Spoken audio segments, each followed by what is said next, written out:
So here we go, question 22.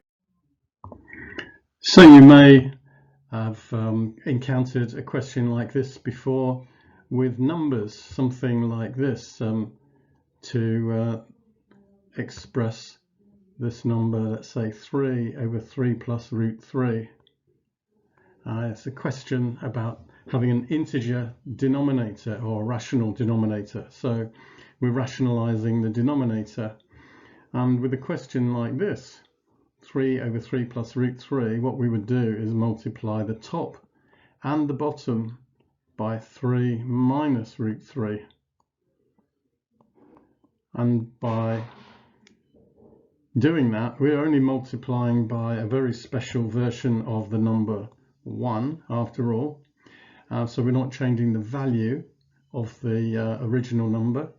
But what we then do is by multiplying these two denominators together on the new fraction, we get a fraction which has got a rational denominator. So here what we're going to be doing is multiplying not by 3 minus root 3 over 3 minus root 3, but p minus root p over p minus root p, like this. So you can see there that we have multiplied by p minus root p over p minus root p with the objective of making the denominator a whole number, an integer, when we do the multiplication. So when we do the multiplication, this is what happens. We multiply the two separate brackets out, if we put brackets in, and we see that the two terms with the square root cancel each other out, leaving just p squared minus p.